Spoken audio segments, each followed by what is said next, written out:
You guys might have noticed this. Fake jobs, right? It's a thing.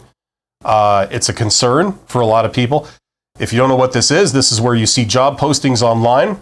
And it turns out that even though they say they're looking to hire someone, they're not. Okay? So you, seeing this, apply for the job like a chump, do all this work, right? And what they do is they're not even interested in hiring you or anyone else. So they get your job application, right? Now, this has been a complaint. Why are there so many jobs out there that are fake? I've heard the number 30% thrown around, as in 30% of all the job postings you see are fake. I don't know if that's an accurate number. It makes sense to me because if it was less than that, it wouldn't be much of a thing. But it's enough of a thing that people are talking about this, right? But it's not like it's 80% of the jobs or anything. It's just like 30, it's something like that.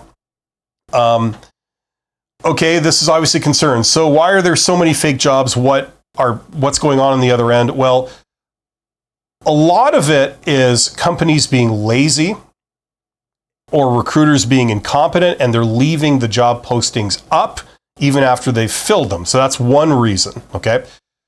Another reason, and I don't think this is the main reason, but this is something that we do see, is companies intentionally doing this, okay? You like the little crack in my voice? I'm coming down with a fever. So if my voice goes falsetto all of a sudden, you'll know why. It's weird things happening in my throat. The other kind of weird, unscrupulous thing is that companies are intentionally doing this, and it's part of this nefarious kind of thing they're doing. A little bit is industrial espionage, and a little bit is data harvesting. Or if you're in the UK, data harvesting, right? So what they're doing is they're trying to see who's out there in the labor market, okay? If they post a job and the only people that apply are really unqualified, and not very many of them, that tells them something. If they post a job and immediately you get 250 fully qualified candidates that apply for it, that are desperate for a job, that tells them something else, right? And that gives them information they can do a whole bunch of things with. They can keep technically they can keep resumes on file, so if somebody quits, instantly they've got a pool of candidates they can bring in for interviews. I've heard that. I don't know how often that occurs. Another thing they do is, they're looking at data, right? They're looking at, who's out there, and they're just doing studies on the labor market. That's something else. They use that information when they're figuring out what their compensation is going to be for different jobs, how much competition there is for them.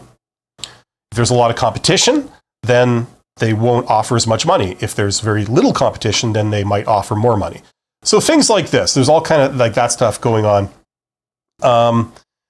And finally, the other big one, the big reason is that companies, you see, a company is designed to make money. And one of the ways it tries to do that is by looking good to its owners and other potential owners. Okay. So, those would be some of the stakeholders. So, and also the public. And the public doesn't really care too much about job postings, but it is a thing. If ever you've read like a business article about a company, one of the things that journalists or people that write articles will look at is they'll do a search for the company. And if they see the company posting a lot of jobs, that gives you insight into what the company's doing. If they're ramping up a new department or they're starting up a new operation, they're going to be hiring people for that operation. So even if the company won't talk to you publicly and make statements about what they're doing, you can get sort of signals of what they're doing by looking at who they're trying to hire, right? Like if a company says, no, we're not working on any AI initiatives, but yet they've posted 100 jobs for people with skills in AI, you can kind of get a signal of what they're actually working on, right? So they're using job postings as signals for various reasons. And so they'll post jobs sometimes that are fake jobs to send a signal that, we're prospering, we're making record profits, we're expanding, things like this. So sometimes job seekers get on the wrong end of that, where you become the victim because this is a fake job, but you get caught up in it and you apply to it and do all this work. hoping that they'll hire you, and it's just not a real job. So those are some of the reasons why this is happening. Okay. I wanted to touch briefly on how to spot a fake job for those of you who don't know. There's some red flags that are well known that, if you see these, that could indicate it's a fake job. So don't go to great lengths to apply to it or expend a lot of time and energy on it. Things like the job is just too good to be true. It's very vague. It doesn't give you a lot of details. The title is not very specific, or it's to be determined, this kind of stuff. And then anything that has like the markers of a scam, like they need you to pay up front, or there's fees involved, things like this. Or they're just like a lot of scams, it's just written very unprofessionally. They're making all kinds of spelling and grammar mistakes.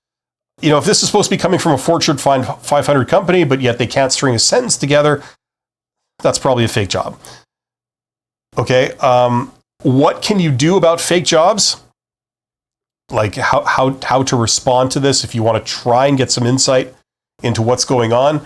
The conventional wisdom is if you see this job through an aggregator like Indeed. Indeed is an aggregator. That means that it crawls the web looking for jobs in other places, finds them, and then lists them all on its site, right? So it's not posting the job. It's just finding a listing for you of a company that is posting a job. That's an aggregator. There's a whole bunch of these. There used to be Monster, Jobzilla. There's like a whole bunch where they list other companies' jobs, right? So if you're finding the job on an aggregator, the conventional wisdom is to go to the company's website and get it directly from the source. So if Indeed lists a job from, I don't know, Toyota, saying we're hiring a person to work at Toyota, go to the Toyota site, find the job on their own website, and then apply for it there. Don't apply to it through Indeed. That's the conventional wisdom, because somebody could have planted that job on Indeed that says it's from Toyota, but it's not. Okay. If they ask you for like really personal or confidential information, like, in the United States, is it social security number you guys have? Like, some countries you have social insurance number. In the States, I think you have social security number, credit card numbers, your like things like this. If they require like really fishy stuff, the answer is no. They shouldn't need any of that. Anything beyond like maybe your address, your physical address, is probably the most personal information I think that they could ask. Maybe a phone number, maybe, but like that's the limit of what they would need. Anything beyond that is a red flag. Okay. So that's the stuff you can do. That's a good overview of it. Hopefully that makes sense.